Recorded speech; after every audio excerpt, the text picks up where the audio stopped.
ये एकदम दिमाग खराब कर देने वाली कहानी है भाई। जब से वो इंटर्न कंपनी में काम सीखने के लिए आया था ना भाई साहब, उसने ऐसी चाय वाली नौटंकी और ऐसी ग्रीन टी मास्टर वाली एक्टिंग दिखाई कि इस कहानी का जो असली मालिक था यांग जी और उसकी बीवी, दोनों के दिमाग का दही हो गया। दोनों पूरी तरह कंफ्यूज हो गए।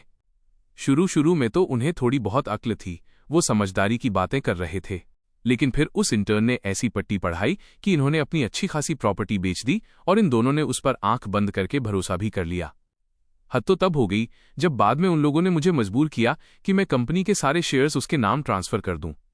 और जानते हो उस कमीने ने क्या किया? उसने जैसे ही शेयर्स हाथ में लिए तुरंत मुड़कर सब कुछ शिए हुआई आन के नाम कर दिया। और मेरा क्या हुआ? आखिर में मुझे एक पुल के नीचे फंसा दिया गया और मार मारकर मेरी जान ले ली गई। जब कंपनी पूरी तरह से कंगाल हो गई, दिवालिया हो गई, तब जाकर शिए हुआई आन का असली चेहरा सबके सामने आया। वो बचा कुचा सारा पैसा समेटकर विदेश भाग गया और वहां एकदम मस्त बेफिक्र लाइफ जीने लगा। मतलब भाई, कोई होश में रहकर ऐसी बकवास और घटिया कहानी कैसे लिख सकता है? लेकिन तभी पलक झपकते ही एक बड़ा ट्विस्ट आता है। मेरी आंखें खुलती हैं और मैं तांग चेन बन चुका हूं। सामने से आवाज आती है, हस्बैंड, तुम इतने उदास क्यों हो? तुम मुझे इस तरह घूर क्यों रहे हो? तुम्हें अंदाजा भी है कि तुमने हुआई आन को कितना डरा दिया है? तभी वो रोतलू इंटर्न बीच में कूदता है और कहता है, मैडम तांग, ये सब मेरी ही गलती है। मैं इस लायक ही नहीं हूं कि आपके इस ऑफिस में बैठूं। मैं ये ऑफिस अभी के अभी आपको वापस करता हूं। प्लीज आप गुस्सा मत होइए। ये सुनकर बीवी का पारा चढ़ जाता है और वो कहती है, हुआई आन, मैंने तुमसे कह दिया ना कि ये ऑफिस मैंने तुम्हें दिया है, तो बस ये तुम्हारा ही है। इसे तुमसे कोई नहीं छीन सकता। फिर वो मेरी तरफ मुड़कर चिल्लाती है, हस्बैंड, हुआई आन कितना शरीफ और सीधा है। वो तो एक चींटी पर भी पैर रखने से डरता है, लेकिन तुम हो कि बार बार उसके पीछे पड़े रहते हो, उसके खिलाफ चालें चलते रहते हो। मैंने हुआई आन को इस पूरी बिल्डिंग का सबसे बेस्ट ऑफिस इसलिए दिया है ताकि मैं तुम्हारे पापों का प्रायश्चित कर सकूं, तुम्हारा गुनाह कम कर सकूं। कम से कम अब तो एहसान फरामोश मत बनो, हुआई आन की कदर करो। फिर वो नाटकबाज इंटर्न अपनी मासूमियत का चोला ओढ़कर बोलता है, मैडम तांग, ये सब मेरी ही गलती है। आपका मन करे तो आप मुझे प्रताड़ित कर लो, मुझे बुली कर लो, लेकिन आप मैडम मान याओ पर हाथ कैसे उठा सकती हो? तभी बीवी एकदम गुस्से में लाल पीली होकर चिल्लाती है, तांग चेन, तुम्हारी इतनी हिम्मत कि तुमने मुझे मारा? मैंने सीधे उसकी आंखों में देखा और कड़क आवाज में बोला, सु मान याओ, क्या तुम भूल गई हो कि तुम्हारी असल औकात क्या है? तुम मेरे सामने घुटनों के बल बैठोगी और मुझसे माफी मांगोगी। अगर ऐसा नहीं किया तो मैं तुम्हें जिंदगी में कभी माफ नहीं करूंगा। तुम मेरे परिवार के टुकड़ों पर पलने वाली एक गरीब स्टूडेंट के सिवा कुछ नहीं थी जिसे हमारे पैसों से पढ़ाया लिखाया गया। मेरी मति मारी गई थी, मैं अंधा हो गया था जो तुमसे शादी कर ली, और आज तुम इसी वजह से इस कंपनी के वाइस प्रेसिडेंट की कुर्सी पर बैठी हो। मैंने बात जारी रखते हुए कहा, अब अपना ये बकवास मुंह बंद करो। तुम मेरे पैसे उड़ाकर इस मामूली इंटर्न के लिए 10 लाख की घड़ी खरीदती हो और ऊपर से तुम ये उम्मीद करती हो कि मैं घुटनों के बल बैठूं? तुम इसी थप्पड़ के लायक थी। ये सुनकर वो पूरी तरह तिलमिला गई और चीख कर बोली, बस बहुत हुआ तांग चेन। मैंने ये सब किसके लिए किया? ये सब तुम्हारे लिए ही तो था, क्योंकि तुम लगातार हुआई आन को टारगेट कर रहे थे, इसलिए मैं तुम्हारे गुनाहों का बदला चुका रही थी। तुम मेरा शुक्रिया अदा करने के बजाय उल्टा मुझ पर ही हाथ उठा रहे हो। भाई साहब, इस जनानी गैंग ने तो सच में आसमान सिर पर उठा रखा है। इसकी बातें सुन सुनकर मेरा हाथ ऐसा तड़प रहा है कि मन कर रहा है खींच के एक और धर दूं। मैंने गुस्से में कहा, शुक्रिया? मैं तुम्हारे पूरे खानदान का शुक्रिया अदा करता हूं।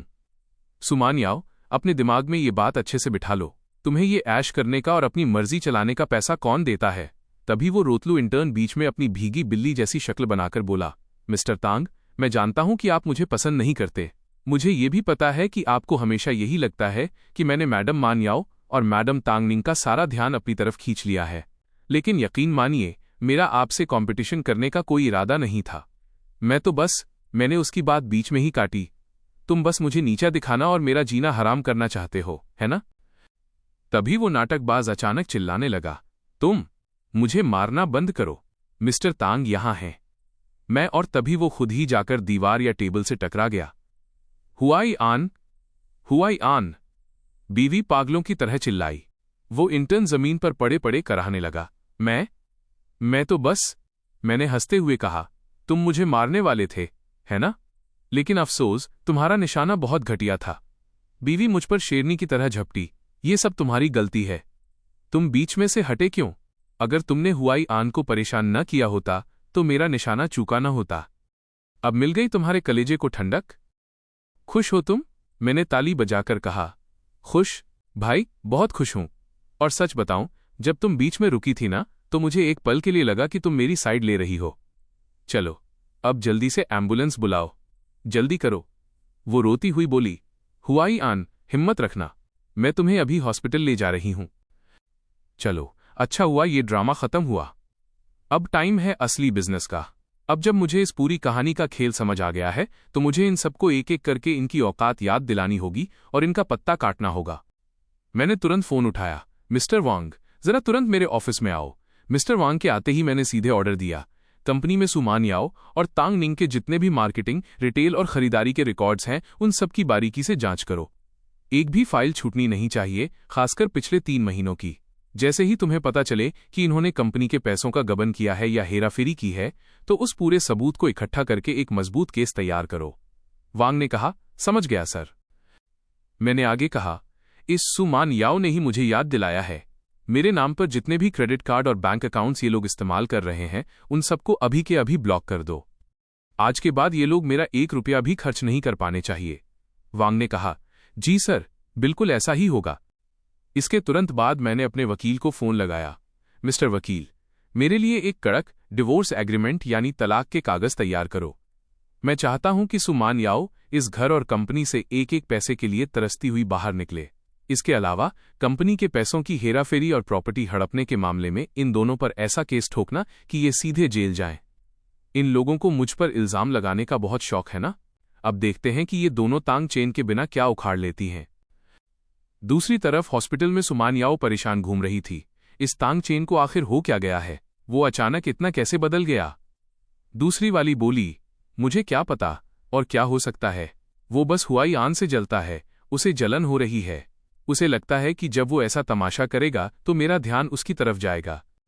तभी वो नाटकबाज इंटर्न बेड से लेटे लेटे सुबकने लगा। ये सब मेरी ही गलती है, अगर मैं बीच में ना आता तो। बीवी ने उसे टोकते हुए कहा, हुआई आन, तुम्हें उसके पक्ष में बोलने की कोई जरूरत नहीं है। वो जलकुकड़ा है और ये सब उसकी जलन का नतीजा है। तभी अचानक सुमान याओ और तांग निंग के फोन पर एक मैसेज आता है, जिसे देखकर दोनों के होश उड़ जाते हैं। वो चिल्लाती हैं, क्या कंपनी ने मुझे नौकरी से निकाल दिया? ये कैसे हो सकता है? तांग चेन तो हमेशा चिकनी चुपड़ी बातें करता था, वो ऐसा कैसे कर सकता है? उसकी इतनी हिम्मत? मैं अभी वापस कंपनी जाऊंगी और सीधे उसके मुंह पर पूछूंगी। इस बार तो मैं उसे घुटनों के बल बैठकर माफी मांगने पर मजबूर कर दूंगी। अरे इतनी जल्दी क्या है? तुम भूल गई क्या कि वो पहले हमारे आगे पीछे कैसे चिकनी चुपड़ी बातें करता था? दीदी निंग निंग, जरा ठंडे दिमाग से सोचो। जब हम बीमार होते थे तो क्या वो हमारी देखभाल के चक्कर में रात रात भर जागकर परेशान नहीं होता था? जब तुम्हें बुखार था तो वो पूरी रात तुम्हारे सिरहाने बैठा रहा, और जब मेरे पेट में दर्द हुआ था तो वो आधी रात को मुझे दवा दिलाने के लिए 3 अलग अलग दुकानों पर भागा था। हाँ, तुम बिल्कुल सही कह रही हो। और याद है जब हमने ये देखने के लिए डूबने का नाटक करने की शर्त लगाई थी कि वो हम में से पहले किसे बचाएगा? पुराने दिनों में तो ये तांग चेन हमारे लिए कुछ भी करने को तैयार रहता था। तो इसका मतलब साफ है, इस बार भी उसने ये सब जानबूझकर नहीं किया है। वो बस किसी भी तरह हमारा ध्यान अपनी तरफ खींचना चाहता है। तुम्हारा मतलब है कि वो हमसे बदला लेने का नाटक कर रहा है, और क्या? बिल्कुल सही बात है। तांग चेन को शायद गहरा सदमा लगा है। चलो बहुत बढ़िया, अब इस बदले के खेल के बहाने वो जिंदगी के कुछ साल और जी लेगा। तभी वहां हॉस्पिटल का स्टाफ आता है और कहता है, मिस सू, आपकी रिक्वेस्ट के मुताबिक इस बार का मेडिकल बिल कुल 23 लाख रुपया हुआ है, प्लीज पेमेंट कर दीजिए। बीवी अपना कार्ड देती है, लेकिन मशीन बोलती है, माफ कीजिए, पेमेंट फेल हो गया है। वो कहती है, दोबारा ट्राई करो। स्टाफ कहता है, पेमेंट फिर से फेल हो गया। मिस सू, क्या आप कोई दूसरा कार्ड इस्तेमाल करना चाहेंगी? ये देखकर तांग निंग घबराकर बोली, दीदी मानियाओ, ये सब क्या हो रहा है? ये कैसे हो सकता है? सुमानियाओ ने तुरंत मुझे फोन घुमाया और चिल्लाई, तांग चेन, क्या ये तुमने हमारे सारे कार्ड्स ब्लॉक किए हैं? तुम्हें अंदाजा भी है कि अभी अभी मुझे यहां कितनी शर्मिंदगी उठानी पड़ी है? मैंने फोन पर हंसते हुए कहा, मैंने तो बस अपना खुद का पेमेंट कार्ड ब्लॉक किया है। तुम बिल नहीं भर पा रही हो तो इसमें मेरा क्या कसूर? ये मेरा लुकआउट नहीं है। वो चीखी, भले ही वो कार्ड तुम्हारे नाम पर हो, लेकिन मैं तुम्हारी बीवी हूं। क्या मेरा तुम्हारा कार्ड इस्तेमाल करना नॉर्मल बात नहीं है? मैंने पलटकर जवाब दिया, नॉर्मल? अपने पति के पैसों को ले जाकर अपने आशिक पर उड़ाना नॉर्मल होता है क्या? वहां खड़े आसपास के लोग आपस में खुसर पुसर करने लगे। अच्छा, तो ये इसका पति है। तो फिर ये बगल में लेटा हुआ लड़का कौन है? पति के पैसों से आशिक का इलाज करवा रही है, वो भी सबसे महंगी दवाइयों से। कितनी बेशरम औरत है। बीवी उन पर भड़क गई। चुप रहो तुम सब। हुआई आन सिर्फ मेरा भाई जैसा है। मैंने तंज कसते हुए कहा। भाई? मुझे तो ये भाई चारे से ज्यादा कुछ और ही लगता है। बीवी चिल्लाई। बस करो तांगचेन, जलन की भी एक हद होती है, अपनी लिमिट पार मत करो। चुपचाप यहां आओ और ये बिल भरो। तभी वो बिस्तर पर पड़ा हुआ इंटर्न अपनी सुबकती हुई आवाज में बोला। मिस्टर तांग, ये दोनों बहनें मेरे साथ इतनी अच्छी हैं, शायद यही बात आपको बुरी लग रही है, लेकिन अपनी बात मनवाने के लिए आप उनके साथ इस तरह का बचकाना बर्ताव तो मत कीजिए। मैंने उसकी तरफ देखा और कहा, तेरी औकात क्या है बे? तू मुझे सिखाएगा कि मुझे क्या करना है? तू इस लायक नहीं है। बीवी बीच में आ गई। बहुत हुआ। हुआई आन पहले से ही जख्मी है, उसे मानसिक ठेस पहुंचाना बंद करो। तुम्हें हुआई आन के इलाज का पूरा बिल भरना ही होगा। यहां हमारी नाक मत कटवाओ। मैंने साफ मना कर दिया। बिल भरूं? नाक तो तुम दोनों ने खुद कटवाई है, इसमें मेरा क्या लेना देना? तभी तांग निंग रोते हुए बोली, दीदी निंग निंग, अब हम क्या करेंगे? वहां खड़े लोग उस इंटर्न को ताना मारने लगे। बेटा, थोड़ा ढंग का काम धंधा ढूंढ लो, इन बेचारियों की फजीहत मत करवाओ। बीवी ने आखिरी दांव खेलते हुए कहा। हस्बैंड, तुम एक मर्द हो, क्या तुम थोड़े बड़े दिल वाले नहीं बन सकते? थोड़ा बड़प्पन दिखाओ। मैंने मन में कहा, बस भाई बहुत हुआ तुम्हारा ये ड्रामा। तुम लोग कब से यहां फालतू का तमाशा खड़ा कर रहे हो? मुझे इससे कोई मतलब नहीं है कि बिल कौन भरेगा, मुझे बस अभी के अभी पूरा पेमेंट चाहिए। ये एक प्राइवेट हॉस्पिटल है, कोई चैरिटी ट्रस्ट या धर्मशाला नहीं है। तभी बीवी गुस्से में बोली, तो आखिर तुम लोग करना क्या चाहते हो? हॉस्पिटल के स्टाफ ने सीधे शब्दों में कह दिया, बात बहुत सिंपल है मैडम, जब तक इस बिल का पूरा भुगतान नहीं हो जाता तब तक मिस्टर हुआई आन इस हॉस्पिटल से बाहर कदम नहीं रख सकते। अगर आपने ज्यादा जबरदस्ती की तो फिर हमें दूसरे तरीके अपनाने पड़ेंगे। ये सुनते ही वो नाटकबाज इंटर्न फिर से कराहने लगा। दीदी मान आओ, दीदी तांग निंग, मेरे सिर में अचानक बहुत तेज दर्द हो रहा है। हॉस्पिटल के स्टाफ ने तुरंत उसका झूठ पकड़ते हुए कहा, सिर में दर्द? डॉक्टर साहब ने तो परसों ही कह दिया था कि तुम बिल्कुल ठीक हो और हॉस्पिटल से घर जा सकते हो। जैसे ही बिल भरने की बात आई, तुम्हारे सिर में अचानक दर्द कैसे शुरू हो गया? बीवी फिर से मुझ पर चिल्लाई। हस्बैंड, तुम इसी वक्त ये बिल भरो। अगर हुआई आन को कुछ भी हुआ ना तो मैं तुम्हें जिंदगी भर माफ नहीं करूंगी। लेकिन स्टाफ ने अपनी बात पर अड़े रहते हुए गार्ड्स को इशारा कर दिया, मारो इसे, बस इसके सिर पर चोट मत लगने देना, बाकी तुम लोग देख लो। गार्ड्स ने उस इंटर्न को दनादन कूटना शुरू कर दिया। वो रोने चिल्लाने लगा, मत मारो मुझे, बचाओ, दीदी मान याओ, प्लीज रुकवाओ इन्हें। ये देखकर सुमान याओ घबरा कर चीखी, रुको, मैं बिल भरूंगी, मैं पैसे दूंगी, मुझे बस 20 मिनट का टाइम दो, मैं अभी पैसों का कोई न कोई इंतजाम करती हूं, प्लीज उसे छोड़ दो। उसने उस पिटे हुए इंटर्न को दिलासा देते हुए कहा, तुम फिक्र मत करो, ये तो कुछ भी नहीं है। जब गार्ड्स हटे तो तांग निंग ने पूछा, दीदी अब हम आगे क्या करेंगे? सुमान याओ ने हार मानते हुए कहा, अब और क्या ही कर सकते हैं, पहले किसी भी तरह पैसों का बंदोबस्त करके इसे यहां से बाहर निकालना होगा। दोनों भागकर सीधे एक पुरानी चीजों की दुकान यानी सेकेंड हैंड मार्केट में पहुंची। दुकान वाले ने उनके कीमती सामान को देखकर कहा, देखो मैडम, अगर आपको अभी के अभी तुरंत कैश चाहिए तो मैं इससे ज्यादा कीमत नहीं दे पाऊंगा। सुमान याओ हैरान होकर बोली, क्या बकवास है, जब मैंने ये बैग खरीदा था तो इसकी कीमत 8 लाख रुपए से भी ज्यादा थी, और तुम मुझे इसके सिर्फ 2,70,000 रुपए दे रहे हो? दुकान वाले ने टका सा जवाब दिया, आपको बेचना है या नहीं ये बताओ। मजबूरी में वो बोली, ठीक है, इसे रख लो और पैसे दो। फिर उसने तांग निंग से कहा, चलो अब सीधे घर चलते हैं। हाँ, घर चलो, इस पूरे बिल का एक एक पाई का हिसाब आज तांग चेन से चुकता करना पड़ेगा। वो लोग बिल भरकर सीधे मेरे घर पहुंच गए, जहां मैं आराम से डाइनिंग टेबल पर बैठा खाना खा रहा था। बीवी अंदर आते ही तमतमाते हुए बोली, हनी, तुम यहां अकेले अकेले खाना कैसे खा सकते हो? क्या मैंने तुम्हें मैसेज करके नहीं बताया था कि आज हम हुआई आन को डिनर के लिए अपने घर लेकर आ रहे हैं? तांग चेन हॉस्पिटल में तुमने हुआई आन के इलाज के पैसे नहीं दिए, वो घटिया हरकत तो चलो एक पल के लिए अलग थी, लेकिन अब तुमने घर पर उसके लिए खाना तक तैयार नहीं करवाया। तुम आखिर अपनी इस दुश्मनी को किस हद तक लेकर जाओगे? तभी तांग निंग भी बीच में कूद पड़ी, दीदी तांग निंग, आप प्लीज गुस्सा मत होइए, ये सब मेरी ही गलती है, इससे बेहतर होगा कि मैं यहां से चला जाऊं। सुमान याओ ने उसे रोकते हुए कहा, तुम अभी पूरी तरह ठीक नहीं हो, एक मरीज हो, अगर तुम चले गए तो तुम्हारा ख्याल कौन रखेगा? और वैसे भी तुम्हारा वो किराए का कमरा कितना टूटा फूटा और बेकार है, तुम वहां इस हालत में कैसे रह सकते हो? उसने मुझसे कहा, क्या ये घर अच्छा नहीं है? ये मेरा भी घर है हुआईयान, तुम यहां जब तक चाहो तब तक आराम से रह सकते हो। मैंने मन ही मन हंसते हुए कहा, वाह भाई, तुम लोग तो सच में बहुत महान हो।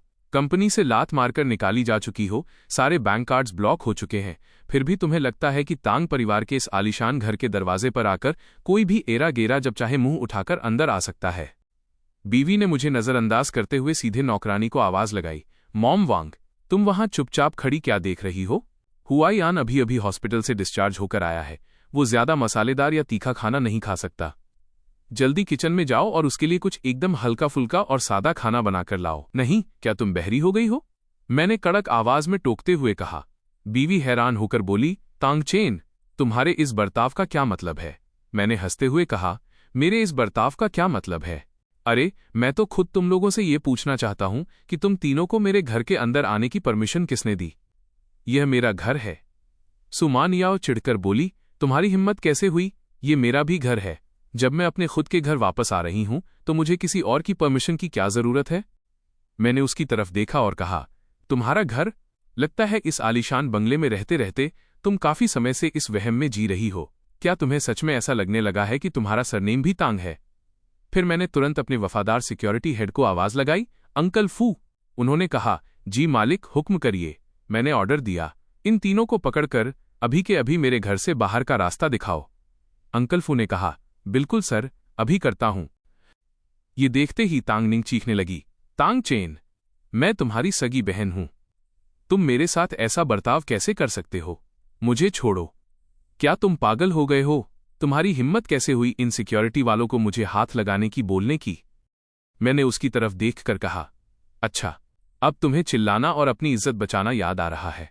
जब तुम हॉस्पिटल में तमाशा कर रही थी और जब मेरे ऑफिस में बैठकर नौटंकी कर रही थी, तब तो तुम खुद को बहुत बड़ी तोप समझ रही थी ना? तभी सुमान याओ गुस्से में आग बबूला होकर चिल्लाई, तांगचेन, तुम्हारा ये फालतू का ड्रामा अब बहुत ज्यादा हो चुका है। तुम्हारी इतनी हिम्मत कि तुम मेरे साथ ऐसी घटिया हरकत करो।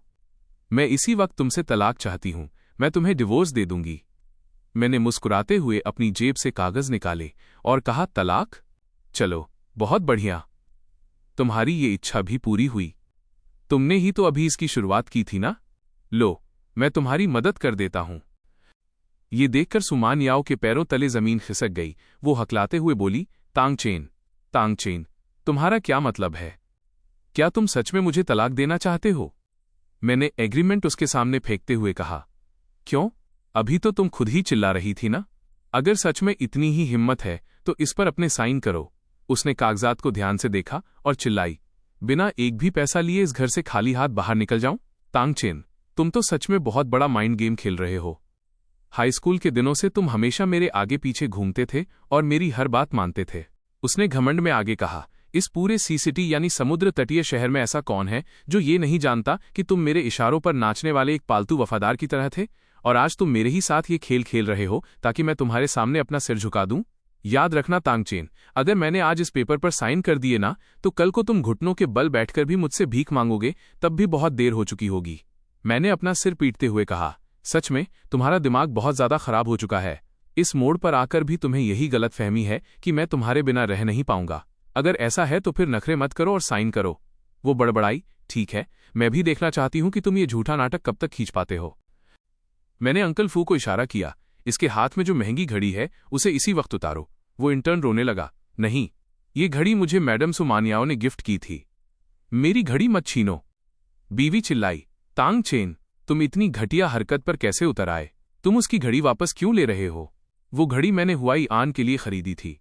मैंने पलटकर जवाब दिया, तुमने खरीदी थी? तुमने मेरे ही बैंक अकाउंट से पैसे उड़ाकर इस मामूली इंटर्न को 10 लाख की घड़ी गिफ्ट कर दी, और अब तुम मेरे ही सामने खड़े होकर सीना ठोककर बोल रही हो कि तुमने खरीदी थी। तभी तांगनिंग बीच में रोते हुए बोली, भाई, आखिर ये भी तो मेरा घर है ना? तुम हम सबको यहां से बाहर क्यों निकाल रहे हो? मैंने कड़क आवाज में कहा, तुम्हारा घर? मेरे तांग परिवार के टुकड़ों पर पलने वाले परजीवियों और मुफ्तखोरों का ये ग्रुप आज खुद को इस घर का असली मालिक समझने लगा है। ये देखकर वो नाटकबाज इंटर्न तुरंत मेरे पैरों में गिरने की एक्टिंग करने लगा। मिस्टर तांग, मुझसे बहुत बड़ी भूल हो गई। मैं सच में अपनी गलती मानता हूं, प्लीज हमें यहां से बाहर मत निकालिए। मैं वादा करता हूं कि मैं खुद यहां से हमेशा के लिए चला जाऊंगा। गार्ड्स ने उन तीनों को घसीटना शुरू कर दिया। बीवी पागलों की तरह छटपटाने लगी, मुझे छोड़ो, तुम लोग क्या कर रहे हो, मुझे हाथ मत लगाओ। तांग चेन, तुम एक नंबर के बदतमीज और गिरे हुए इंसान हो। तुम इस हरकत के लिए जिंदगी भर पछताओगे। तुम्हारी इतनी हिम्मत कि तुमने मुझे छूने के लिए इन गार्ड्स को बोला। मैं तुम्हें कभी नहीं छोड़ूंगी। रुको, मेरा कीमती बैग, मेरी ज्वेलरी और मेरे महंगे कपड़े अभी भी ऊपर वाले कमरे में हैं, मुझे वो लेने दो। मैंने ऊपर देखने के बाद सीधे उसकी आंखों में देखा और मुस्कुराते हुए कहा, वहां ऊपर जो कुछ भी रखा है सुमान याओ, उनमें से एक भी चीज तुम्हारी नहीं है। वो सब मेरे पैसों से आया है, इसलिए चुपचाप यहां से दफा हो जाओ। मैं इस आलीशान बंगले में पिछले 10 साल से भी ज्यादा समय से रह रही हूं। ये मेरा ही घर है। सुमान याओ बाहर जाने से मना करते हुए जोर जोर से चिल्लाने लगी। मैंने उसकी तरफ देखा और ठंडे लहजे में कहा, तुम यहां बहुत लंबे समय से रह रही हो, लेकिन इसका मतलब ये बिल्कुल नहीं है कि तुम्हारा सरनेम भी तांग हो गया है। अंकल फू, इन सबको धक्के मारकर बाहर निकालो और आगे से ये लोग तांग परिवार के आसपास भी नजर नहीं आने चाहिए। गार्ड्स ने उन्हें गेट के बाहर कर दिया और ताला लगा दिया। वो लोग बाहर से गेट पीटने लगे, गेट खोलो, तांग चेन, बाहर आओ तुम। तांग निंग और सुमानियाओ लगातार दरवाजा पीट रही थीं। तभी गेट पर तैनात सिक्योरिटी गार्ड ने कड़क आवाज में चेतावनी दी, मैडम सुमानियाओ, मैडम तांग निंग, अगर आप लोगों ने अब दोबारा इस दरवाजे को हाथ भी लगाया ना, तो मैं मार मार कर आप लोगों का भूत बना दूंगा। ये सुनते ही दोनों के पैर पीछे खिंच गए। तभी वो नाटकबाज इंटर्न हुआई आन अपनी रोतलू शक्ल बनाकर धीरे से बोला, दीदी मान याओ, दीदी तांग निंग, अगर इस बार मिस्टर तांग ने सच में आप लोगों की परवाह करना छोड़ दिया हो तो हम क्या करेंगे। तांग निंग भी थोड़ी घबरा गई और बोली, हाँ दीदी, मुझे भी ऐसा ही लग रहा है। इस बार तांग चेन का अंदाज वाकई बदला बदला सा है। सुमान याओ ने अपने चेहरे पर झूठा हौसला लाते हुए कहा, तुम दोनों इतने पैनिक क्यों हो रहे हो। ऐसे वक्त में जीत उसी की होती है जो अपनी सांस रोककर सही मौके का इंतजार कर सके, यानी जो अंत तक टिका रहे। क्या तुम्हें समझ नहीं आ रहा कि तांग चेन ये सब नौटंकी सिर्फ इसलिए कर रहा है ताकि वो हमें अपने सामने घुटने टेकने पर मजबूर कर सके। तांग निंग ने पूछा, तो आपका मतलब है कि वो इस बात की शर्त लगा रहा है कि हम वापस मुड़कर उसके सामने भीख मांगेंगे। सुमान याओ ने सिर हिलाया, बिल्कुल, और अगर हम इस बार उसके सामने झुक गए तो वो जिंदगी भर हमें अपनी उंगलियों पर नचाएगा। तुम दोनों फिक्र मत करो, एक हफ्ता भी नहीं बीतेगा और वो खुद घुटनों के बल बैठकर हमसे गिड़गिड़ाएगा कि प्लीज घर वापस आ जाओ। तांग निंग खुश होकर बोली, हाँ ये हुई ना बात, हमें अच्छे से पता है कि हमें आगे क्या करना है। इधर मेरे आलीशान घर में सब कुछ शांत था, लेकिन दूसरी तरफ उस इंटर्न के छोटे से किराए के कमरे में नरक मचा हुआ था। सुमान याओ ने खाने का एक निवाला मुंह में लेते ही थाली खिसका दी। इस खाने में फिर से इतना ज्यादा नमक किसने झोंक दिया। फिर वो तांग निंग पर चिल्लाई, जमीन साफ करो, तुमने तो कोने की धूल तक ठीक से साफ नहीं की है।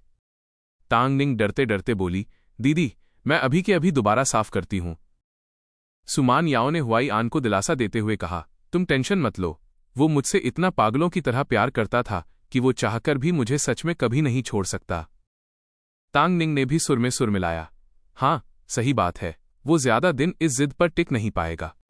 तभी अचानक उस खटारा मकान का दरवाजा धड़धड़ाया और मकान मालिक गुस्से में चिल्लाया, शिए हुआई आन, दरवाजा खोल साले, तूने अभी तक पिछले महीनों का किराया नहीं चुकाया है। ये नाटक कब तक खींचेगा बे, और ऊपर से ये 2 फालतू औरतें भी लाकर मेरे सिर पर बिठा दी, तुझे थोड़ी भी शर्म हया है या नहीं। हुआई आन हकलाने लगा, मकान मालिक साहब, मैं बस कुछ ही दिनों में आपके सारे पैसे दे दूंगा। मकान मालिक ने उसकी बात काटते हुए कहा, मैं तुझे अपना सामान समेटने के लिए सिर्फ 10 मिनट का टाइम दे रहा हूं। अगर 10 मिनट में कमरा खाली नहीं हुआ तो तेरा सारा कबाड़ उठाकर बाहर नाले में फेंक दूंगा। वो लोग अभी इस मुसीबत से संभले भी नहीं थे कि तभी कुछ तगड़े कर्जदार वहां आ धमके। उनका लीडर चिल्लाया, शिए हुआई आन, साले आखिर तू हमें मिल ही गया। ये बता, तू हमारे जो पैसे दबाकर बैठा है वो कब वापस करेगा। क्या घूर रहा है बे, तू पूरे 10 लाख रुपए का कर्जदार है हमारा, और तेरी हिम्मत देखो कि तू हमसे छुपता फिर रहा है। कुछ दिन पहले तो बड़ा शरीफ बन रहा था, अब क्या हुआ। तू करना क्या चाहता है। हुआई आन डर के मारे कांपने लगा, आप लोग यहां क्या कर रहे हो। कर्जदार ने कॉलर पकड़ते हुए कहा, क्या कर रहे हैं, अपने पैसे वसूलने आए हैं। मैं तुझे 1 हफ्ते का टाइम और दे रहा हूं, अगर तूने हमारे 10 लाख रुपए नहीं चुकाए तो इन दोनों औरतों को उठा ले जाऊंगा और इनसे अपना पैसा वसूल करूंगा। ये सुनते ही सुमान याओ और तांग निंग के होश उड़ गए। सुमान याओ ने गुस्से और हैरानी से हुआई आन की तरफ देखा और कहा, हुआई आन, क्या तुम सच में इन गुंडों के 10 लाख रुपए के कर्जदार हो? कुछ बोलते क्यों नहीं? मुंह खोलो अपना।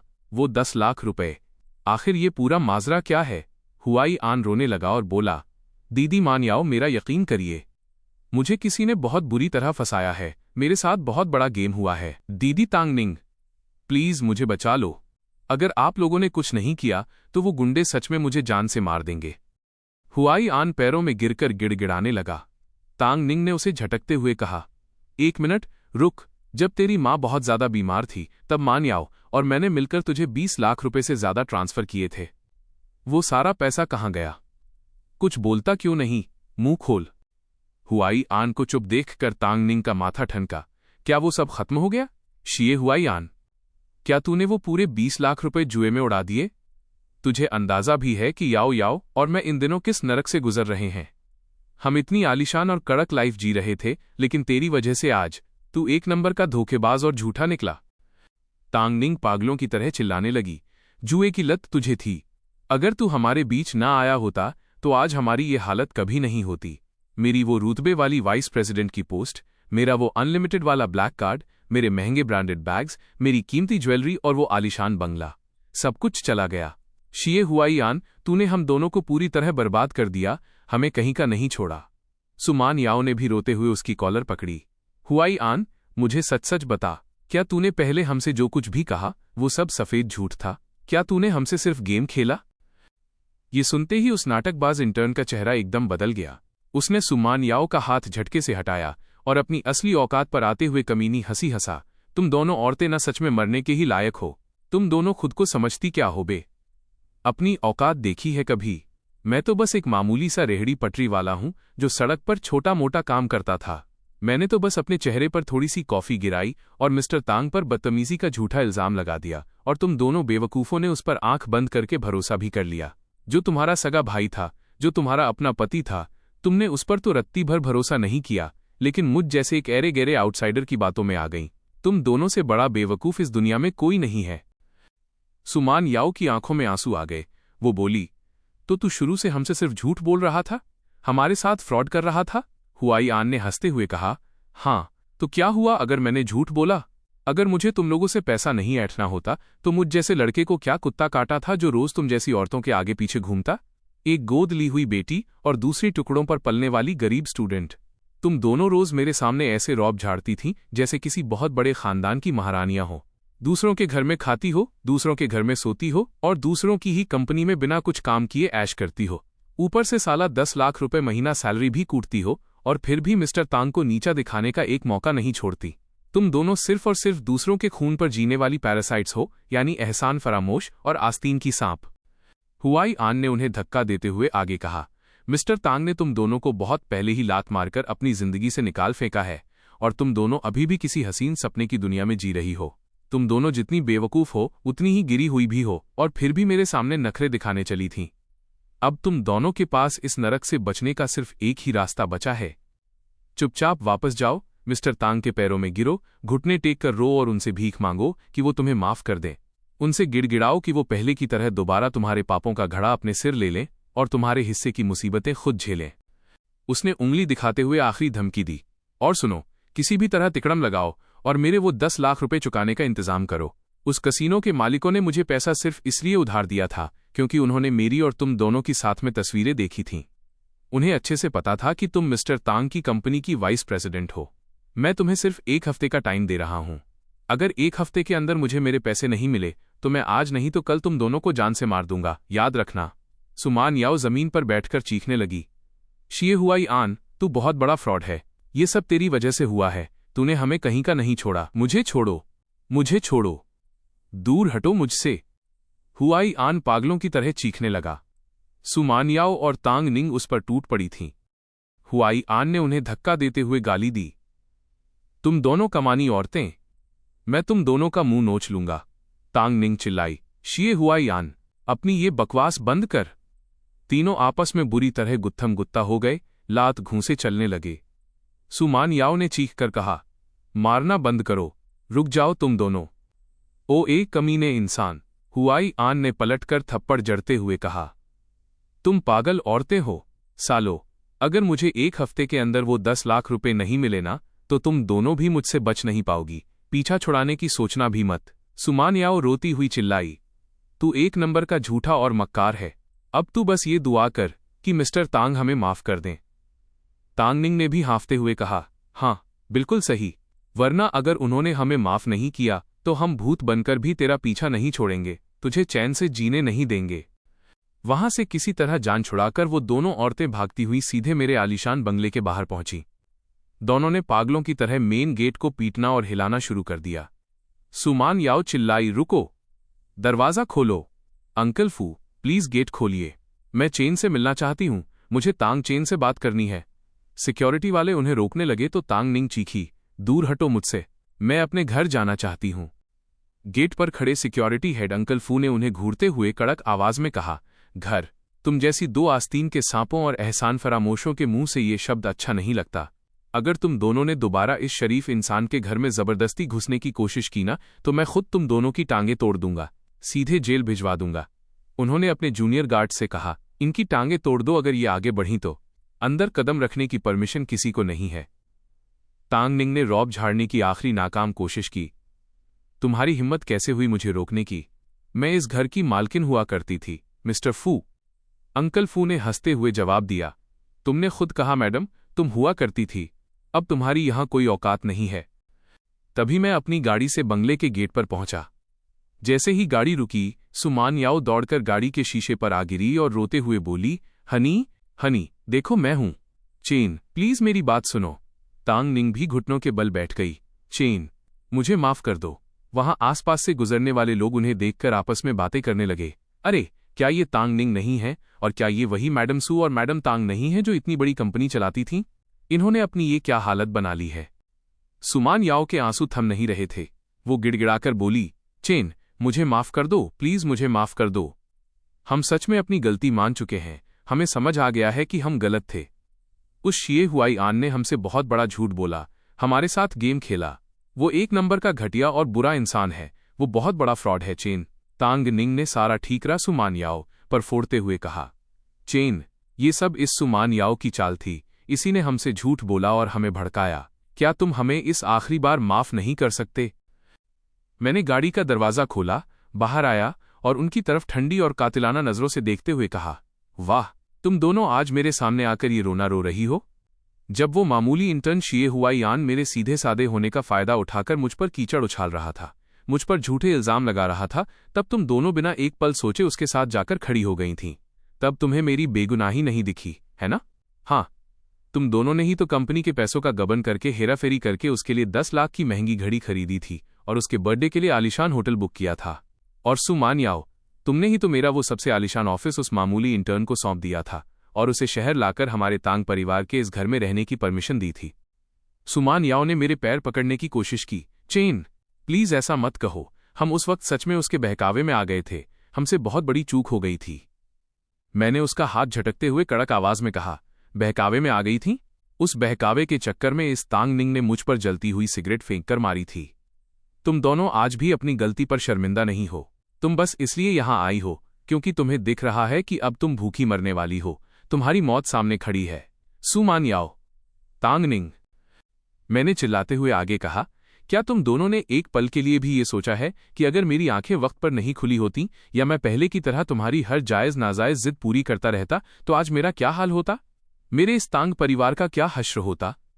तुम जैसी औरतें अपनी आखिरी सांस तक शिए हुआईयान जैसे फ्रॉड का असली चेहरा कभी नहीं देख पाती। और जानते हो क्यों? क्योंकि तुम दोनों को सच से कोई लेना देना था ही नहीं। तुम्हें बस इस बात से मतलब था कि कौन सा इंसान तुम्हारी उस झूठी, बकवास और खोखली ईगो को, तुम्हारे घमंड को शांत कर सकता है। सुमान याओ जमीन पर बैठकर फूट फूट कर रोने लगी। चेन, हमें सच में बहुत पछतावा हो रहा है, हमें एक मौका दे दो। मैंने अपनी गाड़ी का दरवाजा बंद किया और कहा, अब बहुत देर हो चुकी है, खेल खत्म। वो दोनों गेट के बाहर पागलों की तरह चीखती रह गईं, नहीं तांग चेन, तुम हमारे साथ ऐसा नहीं कर सकते। चेन, चेन, प्लीज गेट खोलो। लेकिन मैंने मुड़कर भी नहीं देखा।